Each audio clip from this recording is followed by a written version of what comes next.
সন্তান হোক, উচ্চ শিক্ষায় শিক্ষিত হোক, সমাজের মুখ উজ্জ্বল করুক। এ কারণে তার 2 মাস সন্তানকে পাঠশালায় দিয়েছে। কিন্তু পাঠশালায় গিয়ে বালকে বালকে দ্বন্দ্ব ঝগড়া বাঁধিয়েছে। অন্য বালকেরা ডেকে বলছে, ওরে ভগীরথ, তুই তো পিতৃহীনা, তোর পিতা আগে মারা গেছে। যারা আগে মারা যায় তাদের জারদ সন্তান বলে। এ তো বলে ভগীরথকে যখন জারদ বলে গালি দিল, আর পাঠশালায় যাব না ভগীরথ ফিরে এসে মায়ের কাছে বলিতে লাগিল। দেখি বলছে, ওমা, আমার জন্মের পূর্বেই নাকি আমার পিতা মারা গেছে, তাহলে আমার জন্ম হয়েছে কিভাবে? আমি নাকি জারদ সন্তান হয়েছি। আমার সহসাথী তারা বলেছে। 2 মা অগত্য কি বলবে? বলে, ভগীরথ, কথা সত্য, তবে তোর পিতার নাম হচ্ছে দিলীপ। জেনে রাখিস, মনির বরে তোকে আমরা পেয়েছি কত সাধনা করে। পাঠশালায় না গেলে হবে বাবা? বলে, মা গো, পাঠশালায় যাব, কিন্তু আমার পিতা আমার জন্মের পূর্বে কেন মারা গেল আগে বলো। কি বলবো, সে বহু পুরনো কথা। এই বংশে সগর রাজা ছিল, তার 60,000 সন্তান। কপিল মুনির কোপানলে তারা ভস্ম হয়ে গেছে। তারা অপমৃত্যু হয়ে অবধৌত দেহ হয়ে জগতে ঘুরে বেড়ায়। নাকি তারা গঙ্গাকে আনতে পারলে গঙ্গা পরশনে তারা উদ্ধার হয়ে যায়। তাই গঙ্গা সাধনায় গিয়ে গিয়ে পূর্বপুরুষেরা সকলে প্রাণ ত্যাগ করেছে, গঙ্গা পেয়ে গেছে। মরে গেলে বলে না গঙ্গা পেয়ে গেছে, ওই রকম গঙ্গা পেয়ে গেছে মানে মরে গেছে। কেউ গঙ্গাকে গোলক হতে আনতে পারে না। আপনি ভগীরথ ডেকে বলছে, মা, এই সূর্য বংশের যত যত রাজারা এসেছে সকলেই নির্বোধের মতো। নির্বোধ না হলে সারা জীবন রাজত্ব পরিচালনা করে রাজ্য নিয়ে থাকলে, ঐশ্বর্য নিয়ে থাকলে সাধন ভজনে মতি হয়? মা, ঐশ্বর্য নিয়ে থাকলে সাধন ভজন হয় না। আমি ঐশ্বর্য মতি দেব না মা। আমি যাব এই বাল্যকালে সাধনা করতে। বৃদ্ধকালে সাধনা করলে কি আর ঈশ্বরকে পাওয়া যায়? শাস্ত্রে রয়েছে, দেখো মা, আরে বাল্যকালে সাধনা করে ঠাকুর পাবার আসে,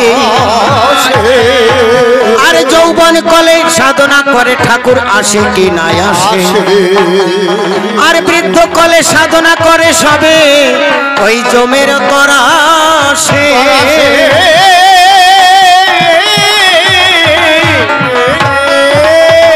আমি এই অল্প বয়সে যাব মাগো ঈশ্বর সাধনার তালাশে। ঈশ্বর তালাশে আমি চলে যাব এই বাল্যকালে। আমায় তুমি বিদায় দাও মা। তাই মায়ের কাছে বিদায় চাইছি। বিদায় বেলা রেখে যা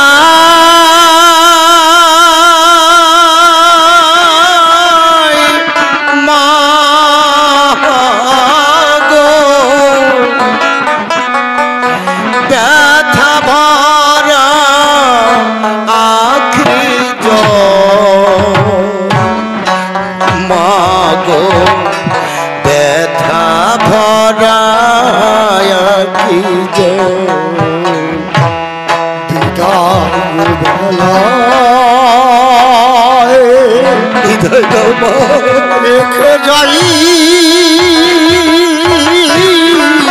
মা,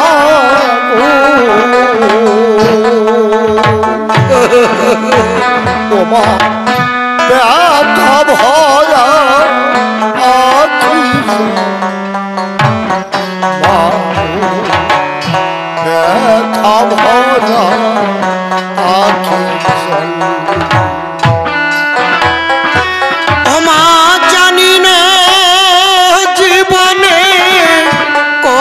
হবে দেখা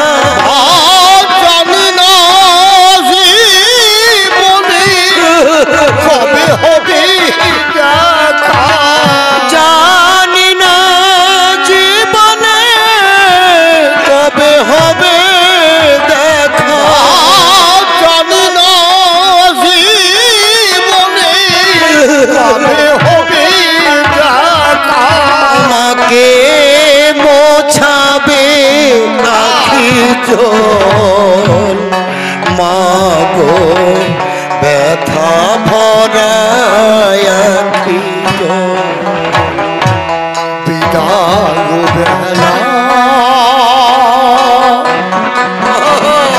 রেখে যাই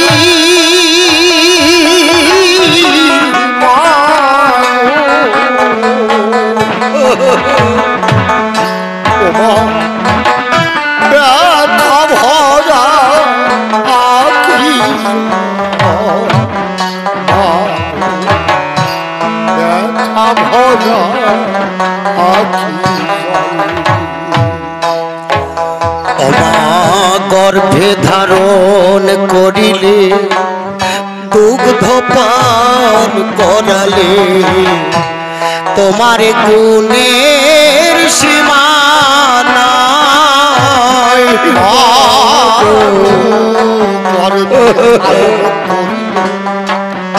দুগ্ধ পান করালে তোমার দুধের সীমা নাই। মাগো গর্ভে ধারণ করিলে দুগ্ধ পান করালে তোমার গুণের সীমা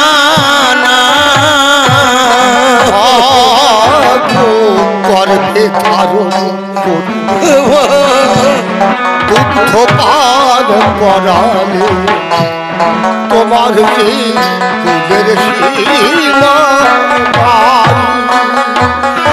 ওমা হাসি মুখে বিদায় দাও আখি জল মুছে না হাসি মুখে বিদায় দাও আখি জল হাসি মুখে বিদায় দাও আখি জল মুছে না হাসি মুখে বিদায় দাও আখি জল মুছে না। সকলি বিধাতার লিখন ব্যথা ভরা বিদায় বেলা রেখে যাই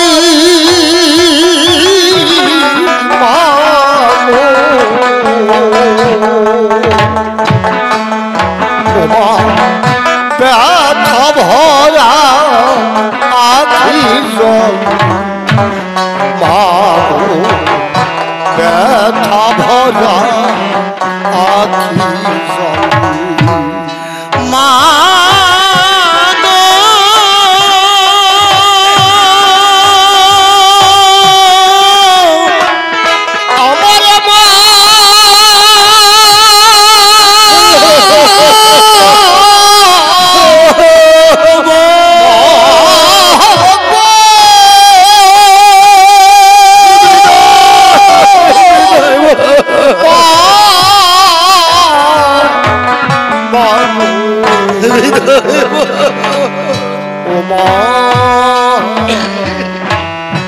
ব্যথা ভরা আখি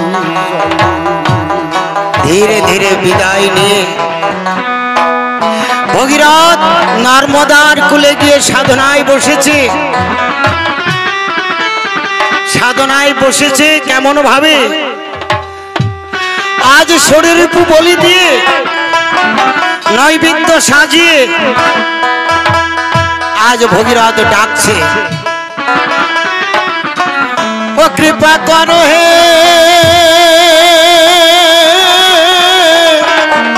কাশীনাথ, ও কৃপা করো হে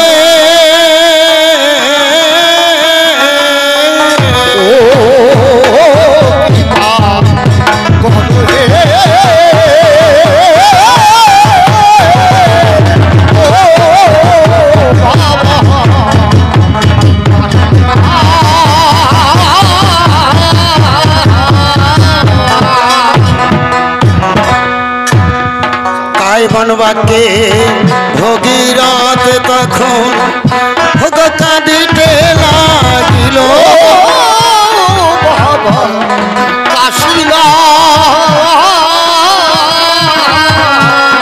ওরে কৈলাসের ভোলানাথ সে গো দর্শন দিল কাশিলা আজ হেডমুন্ড ঊর্ধ্ব পরে গো আগুন জ্বালালো কাশিলা এই ভোলানাথ সে ভক্তের বাঁধন গো যখন খুলে দিল কাশিলা হেডমুন্ড ঊর্ধ্বপাদে ভগীরথ সাধনা করছে নিচে আগুন জ্বালিয়ে। এমন দৃশ্য দেখে ভোলানাথ এসে বাঁধন খুলে দিয়ে বলছে, ভগীরথ তুমি এন সাধনা করছো কেন, এই মরণপণে কেন ডাকছো? ভগীরথ বলছে, ভোলানাথ আমায় গঙ্গা দিতে হবে। মহাদেব বলছে, ভগীরথ আমি তো গঙ্গা দিতে পারি না, গঙ্গা রয়েছে গোলকে, তুমি গোলকের নারায়ণকে স্মরণ করো, নারায়ণ দিলে দিতে পারে। তাই ভগীরথ তখন নারায়ণকে এবারে ডাকিতে লাগিল কাশিলা গোলক হতে নারায়ণ এসে দর্শন দিল বাবা কাশিলা হে ভগীরথ তুমি এমন করে ডাকছো কেন? ভগীরথ বলছে, নারায়ণ আমার গঙ্গা প্রয়োজন। বলে গঙ্গা যদি নিতে হয় চলো ব্রহ্মলোকে, ব্রহ্মার কাছে রয়েছে কমণ্ডলে ভরা, তোমায় সেখানে যেতে হবে। ভগীরথকে নিয়ে নারায়ণ তখন এবার ব্রহ্মলোকে গেল বাবা কাশিলা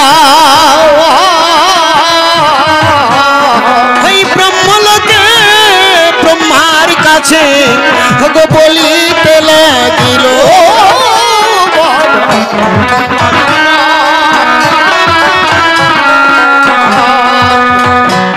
ভগীরথ বলছে, ব্রহ্মদেব তোমার কাছে নাকি গঙ্গা রয়েছে, আমায় গঙ্গা দিতে হবে। নারায়ণ বলছে, হ্যাঁ ব্রহ্মদেব ভগীরথকে গঙ্গা দাও, আমার ভক্ত। ব্রহ্মদেব বলছে, তাহলে আমার কমণ্ডল হতে গঙ্গা বের করে দিচ্ছি, কিন্তু মর্তে নিয়ে যাবে। প্রভু এই গঙ্গা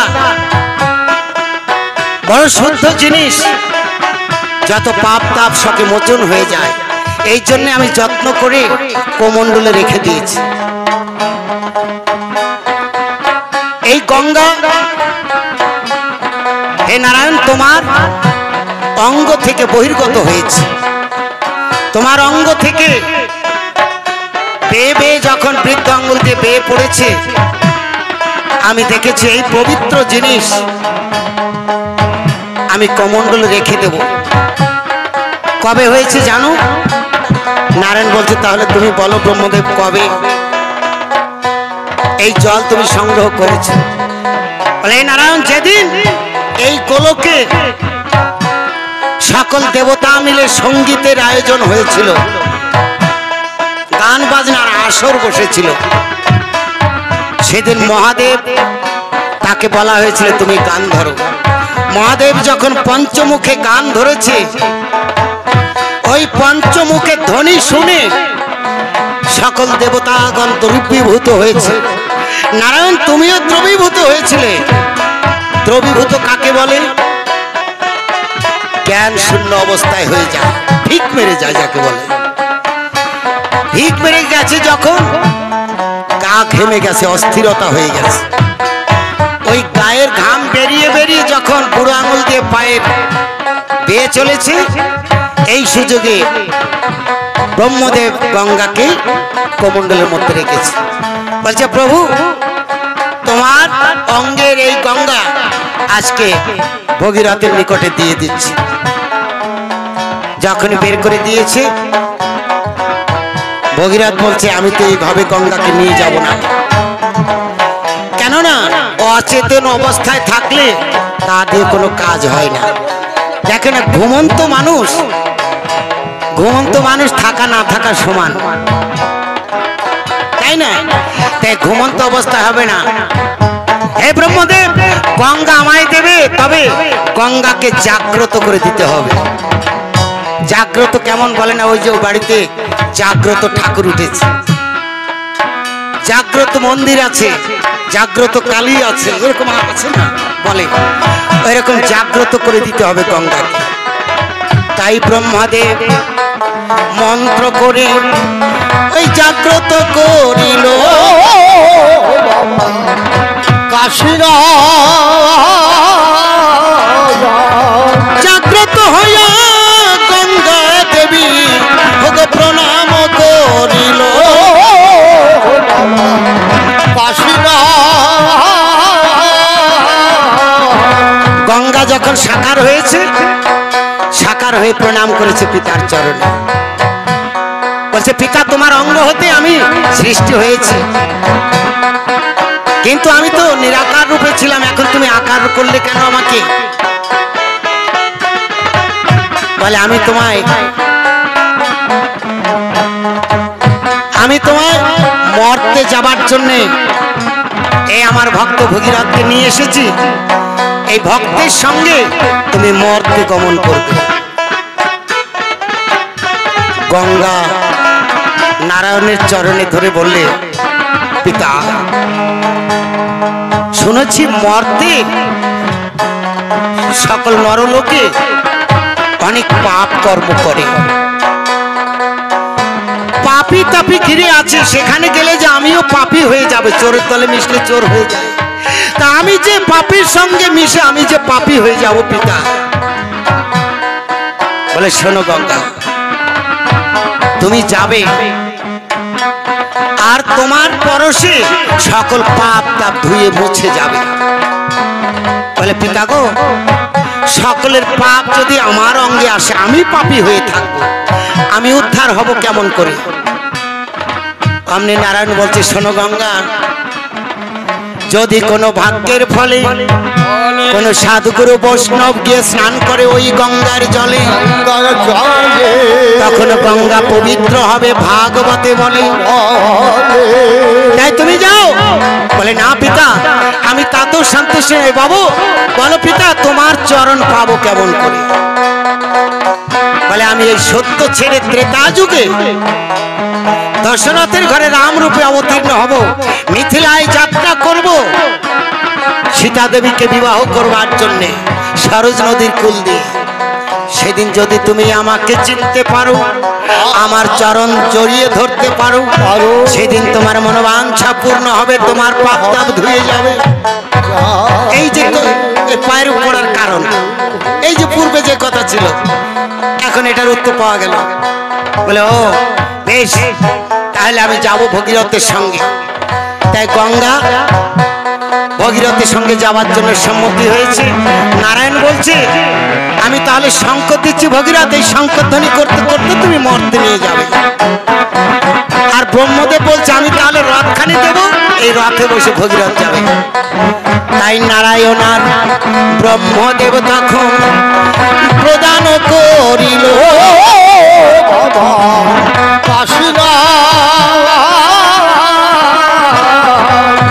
আর ব্রহ্মা রথে চড়ে ভগীরথ ওই শঙ্খ ধ্বনি দিল।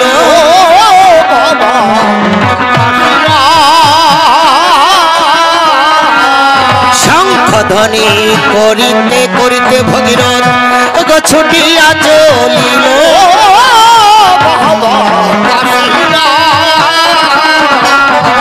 এবারে গোলক হতে গঙ্গাকে নিয়া সুমেরু পর্বতে এলো।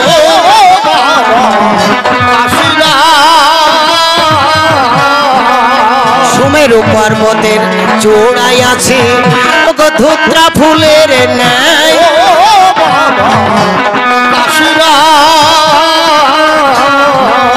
গঙ্গায় এসে পর্বতের চূড়ায় ওই আটকাইয়া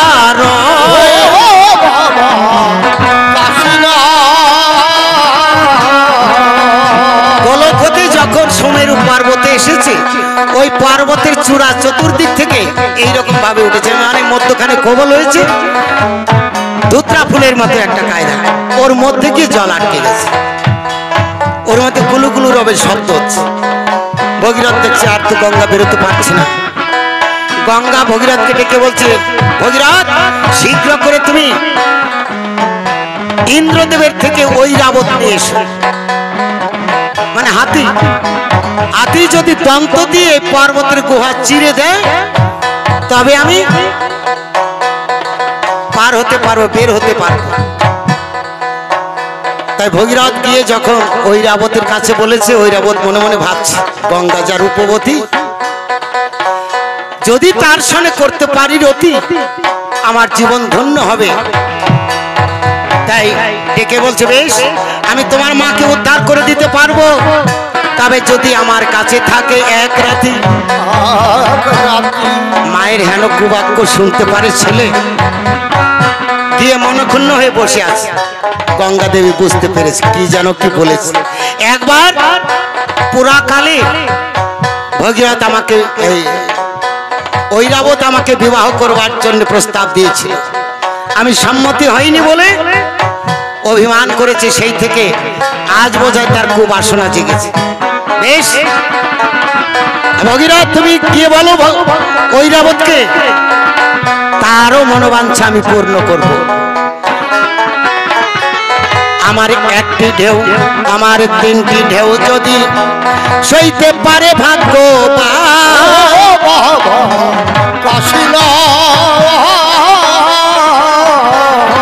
তাহার কাছে রইব আমি ওগো সারাটি জীবন।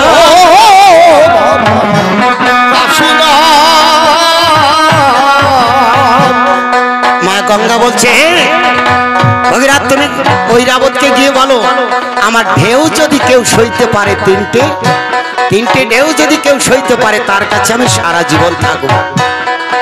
সাধু পুরুষ মহাজনরা গঙ্গার এই তিনটি ঢেউ ধরবার জন্যে, সহ্য করবার জন্যে সারা জীবন সাধনা করে। এই তিনটি ঢেউ অনেকে জানেন, গুরু তত্ত্ব আজ প্রকাশ করবো না, এমনি রাত হয়ে যাচ্ছে। আগামীতে যদি কোনোদিন সুযোগ হয় বলবো, কেননা নারীগণের এই তিনটি ঢেউ সহ্য করে সাধু পুরুষ মহাজন যারা, তারা এই সাধনা করবার জন্য কত মুনি ঋষিগণ এই তিনটি ঢেউ ধরবার জন্য বসে থাকে। হরিবল হরিবল।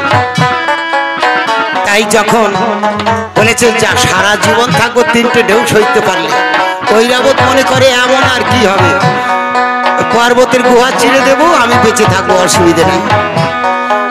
কামে মত্ত হইয়া ওই রাবত ছুটিয়া চলিল,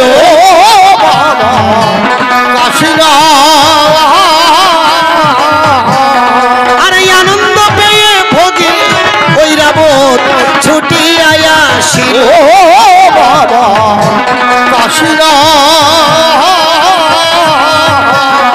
ওই রাবতের দন্ত দিয়া যখন পর্বত চিরে দিল,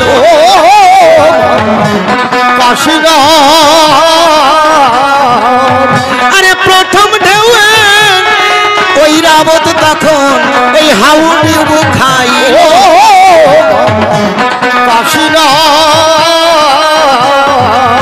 দ্বিতীয় ঢেউতে ওই রাবত তখন ওগো ডুবু ডুবু হলো।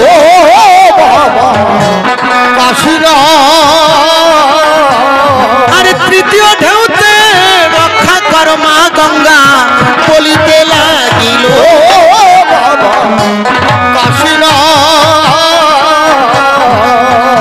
আর সন্তানেরও মা ডাক শুনে গঙ্গা ওই স্থির হইল।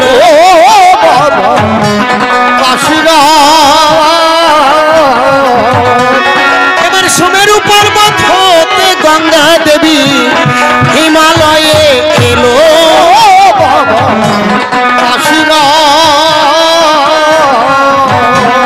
হিমালয়ে এসে মা গঙ্গা ভগীরথকে ডেকে বলছে, ভগীরথ হিমালয়ে এসেছি, এবার আমি মরতে যাব, আর মরতে গেলে আমাকে ধারণ করবার ক্ষমতা কারণ নেই, কেন মরতে গেলে আমি অতলে তলিয়ে যাব, যদি মহাদেব এসে তার জটের মধ্যে আমাকে রাখে, একমাত্র সে ছাড়া ধারণ করতে পারবে না।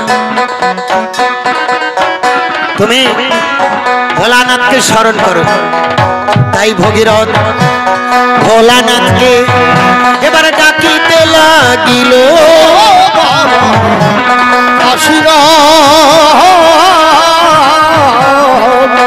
ভোলানাথ এসে তখন ও তার জট পেতে দিল।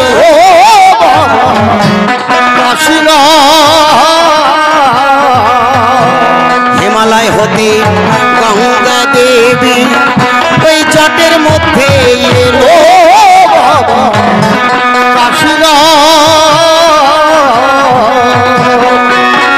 আরে সাধনাতে ভোলানাথ তখন স্থির হইল।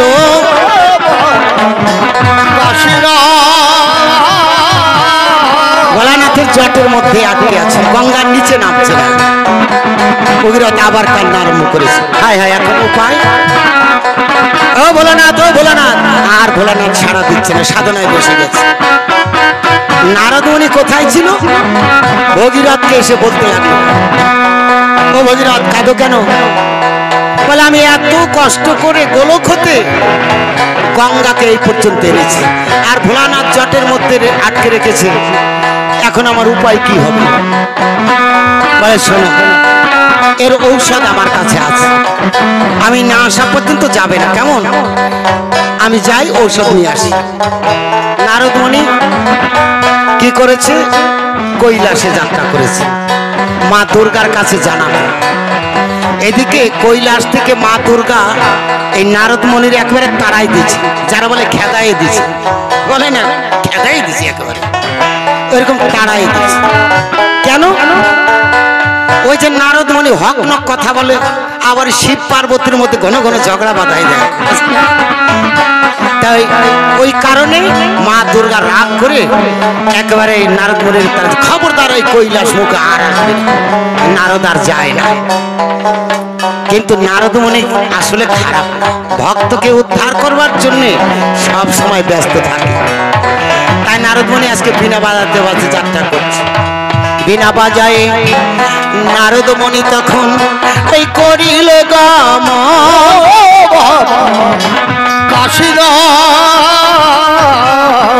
মা দুর্গার নিকটে গিয়া যখন দিল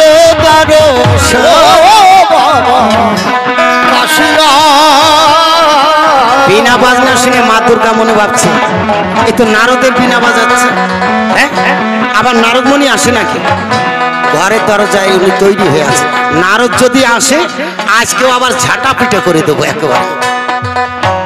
এখন দরজায় ঝাঁটা হাতে নিয়ে যখন মা দাঁড়িয়েছে, নারদ মুনি গিয়ে বলছে আদর, ভাবছে যে মামি তো রাগে আছে, একটু আদর কণ্ঠে ডাকে, ডেকে বলছে মামি মামি। আপনি মামি তো রাগ রয়েছে, আসো ভাগ নিয়ে যে ঝাঁটা নিয়ে আসি আমি। উনি দেখে বলছে ও শোনো মামি রাগ করো না, আগে আমি খারাপ ছিলাম এটা সবাই জানে, কিন্তু এখন ওইসব আমি আর করি না, এখন আমি ভালো হয়ে গেছি। জানো মামি এত খারাপ ছিলাম, আমি যদি মনে করি স্বামী স্ত্রী তো কোনো বাড়িতে ঝগড়া বাঁধছে সকালবেলা, আর ঠোকাঠুকি বাঁধে না, স্বামী স্ত্রী যদি কোনো বাড়িতে ঝগড়া বাঁধছে, ওই বাড়ির পাশ দিয়ে যাওয়ার সময় এক নিঃশ্বাসে আমার নামে দোহাই নারদ বলে এক নিঃশ্বাসে 3টে বুড়ো আঙুল দিয়ে ডাক দেয়, সারাদিনে কারো সাধ্য নাই ওই ঝগড়া থামায়। হ্যাঁ আমার নামের এত গুণ ছিল, খবরটা কেউ যেন পরীক্ষা করে দেখবে না, কি জানি হইতে হতে পারে, ওই বসলে মুশকিল না, খবরদার এই কাজ করবেন না। তবে নারদ মুনি বলছে জানো আমি এই গুণ আমার ছিল, আমার নাম নিয়ে যদি কোনো ভক্ত ওই রকম ওই বাড়ির ঘরের ডোয়ায় এক নিঃশ্বাসে বুড়ো আঙুলের 3টে দাগ দিত দোহাই নারদ কাজ সারা, ওই স্বামী স্ত্রী ঝগড়া সারা দিনে আর থামবে না। আমাদের ওই পাড়া একজন আছে, সারাদিনের স্বামী স্ত্রী ঝগড়া ওই খায়, কি ঝগড়া কে জানে। ওই মনে হয় নারদমণি কেউ একটা ওইরকম ডাক দিয়েছে। যাই হোক, কেউ এরকম পরীক্ষা করবে না। এখন নারদমণি বলছে, শোনো মামি, আগে আমি এইরকম খারাপ ছিলাম, তবে এখন ওইসব আমি ছেড়ে দিয়েছি। ওই কালো ছাগলের কানে ওই মন্ত্র দিয়ে দিছি, এখন আর আমার ওই মন্ত্রে কাজ হয় না। বলে, তাই নাকি? যদি ভালো হোস আয় আমার কাছে বস। এখন বসছে। নারদমণি মাথা চুলকাতে চুলকাতে হঠাৎ কি করে কথাটা তুলি দেখে বলছে, ও মামি, এতদিন পরে আসলাম আমি, তা মামারে তো দেখি না। আসলে কিন্তু মামার কাছ থেকে আসছে। তা মামা কোথায়? মা দুর্গা বলে, কেন তুই জানিস না? তোর মামা তো সদা সর্বক্ষণ সাধনা করতে থাকে শ্মশানে। বলে, না মামা, আমি আসবার বেলা দেখে আসছি, উনি এখন আছেন নতুন আরেক মশানে। বলে, কি বলিস নারদ? বলে, হ্যাঁ মামি, তুমি বিশ্বাস করবে না, আমি জানি। কিন্তু মামি, আমি জানি তোমার মতো সুন্দরী, তোমার মতো রূপবতী, গুণবতী এই জগতে আর নাই নাই নাই। কিন্তু মামি, কি বলবো, দুঃখের কথা, মামা তোমার ভয়তে জটের মধ্যে যারা লুকায়ে রাখছে তার কাছে তুমি এখন ছাই। এই কথা যদি বলে আর কি সহ্য করা যায়? মা দুর্গা বলে, কি বললি ভাগ্নে? বলে, হ্যাঁ মামি, বিশ্বাস না করো, আসো আমার সাথে। মারে দুর্গারে নিয়ে ছুটে চলেছে। এখন নারদমণি চলছে আগে আগে, আর মা দুর্গা চলছে রাগে রাগে যাচ্ছে। দূর থেকে নারদমণি ডেকে বলছে, ওই যে দেখো মামা বসে আছে, ওনার জটের মধ্যে তোমার ভয়তে লুকায়ে তার সূক্ষ্ম করে রেখে দিয়েছে। মা দুর্গা দূর থেকে চিন্তা করো, ও তুমি এই কচুরি পাড়ায় যাও, এবার তুমি একটা সঙ্গে নিয়ে রাখছো, কেমন? এইবার মজা দেখাচ্ছে। তুমি কত বড় সাধুগিরি, কত সাধনা করে আজকে মজা দেখাবে। এত ভাবি মা দুর্গা শিবের কাছে গেল,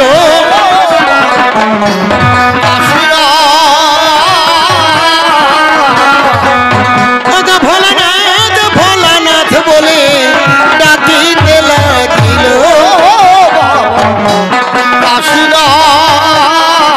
কিন্তু ভোলানাথ তো সাধনায় রয়েছে, ডাক শুনছে না। মা দুর্গা চিন্তা, তোমার ভণ্ডামি আজকে দেখাবো। বলে, এই যে শুনছো, মানে শুনছো বলে যখন জোর একটু মেজাজ দিচ্ছে না, মানে এরকম যদি বাড়িওয়ালা জোর শুনছো, একটু গলার টোনটা অন্যরকম, আমার তো বুকের মধ্যে ধরপার করে, অন্যের কেমন হয় জানি না। ওইরকম যখন বলছে না, এই শিব চিন্তা করে, সাধনায় এখন আঘাত করো না। মাথা নাড়া দিচ্ছে, কথা বলছে না। ভোলানাথ বলছে, তোমার সাধনায় আজকে দেখাচ্ছি মজা।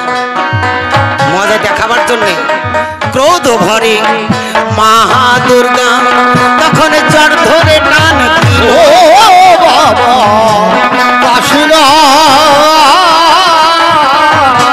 ওই জটের মধ্যে হতে গঙ্গা বাহিরে আসি।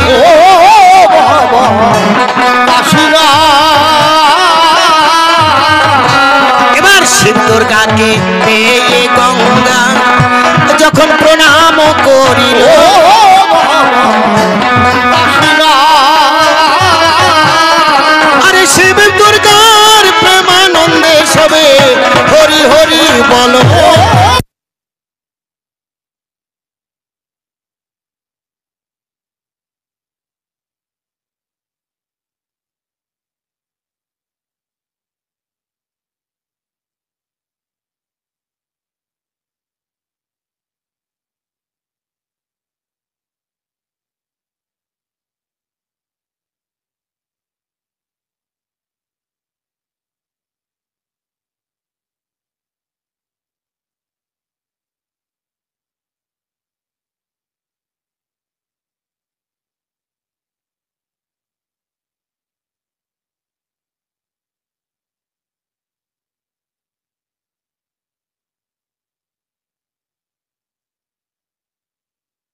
রাত্রি সন্ধে হয়ে গেছে, এমন সময় সন্ধ্যের সময় পদ্মমুনি বলে একজন মুনি, উনি আবার পশ্চিম দিক থেকে পূর্ব দিকে হেঁটে যাচ্ছে।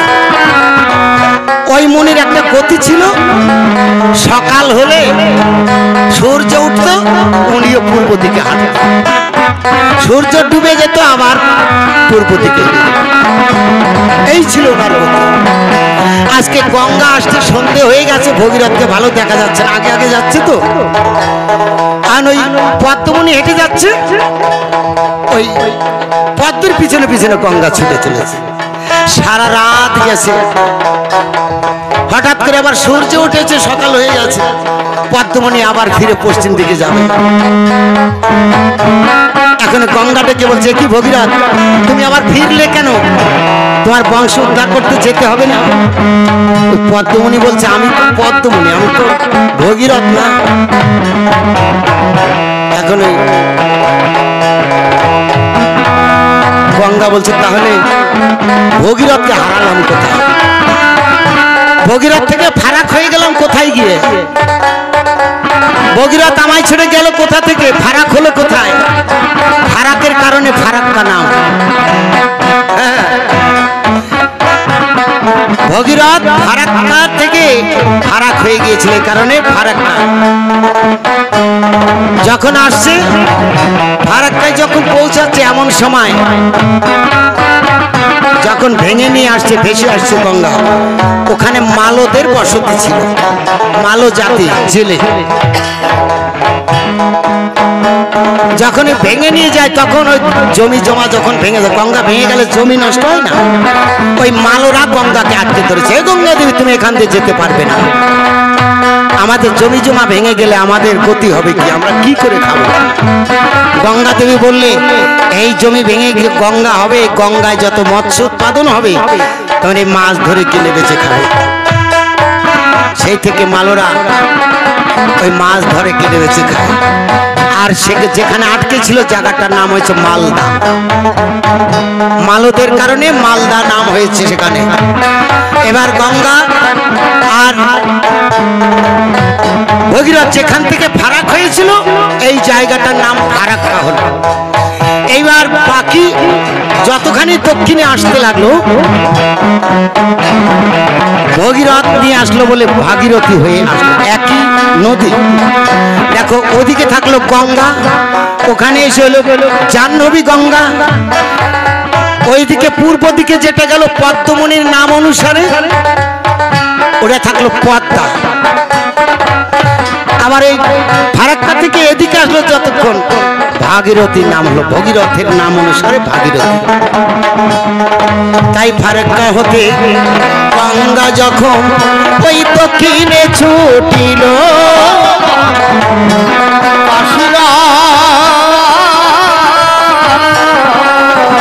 সেই সময় তখন দেখো পৌষ মাস ছিল,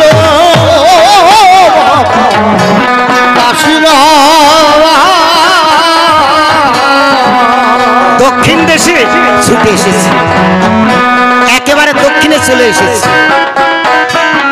এখন গঙ্গা ডেকে বলছে, ভগীরথ এই তো দক্ষিণ দেশে এসেছি, তোমার পূর্বপুরুষেরা কোথায়? ভগীরথ বলছে, সে কি আমি জানি না কি, সে কয় পুরুষ আগের কথা শুনেছি, এই দক্ষিণ দেশে কপিল মুনির আশ্রমে, তারা কপিল মুনির কোপানলে ভস্য হয়ে গেছে, বলে আমি তাদের পাবো কেমন করে? ভগীরথ বলছে, তোমরা শত সহস্র নালা হয়ে যাও, কোনো না কোনো জায়গায় তাদের খুঁজে পাবে। তাই সেই ছাই ভস্য যদি সেই একটু গঙ্গার ছোঁয়া পায়, গঙ্গার পরশনে তারা মুক্ত হয়ে যায়। তাই শত সহস্র নালা হইয়া গঙ্গা প্রবাহিত হলো, কাশীনাথ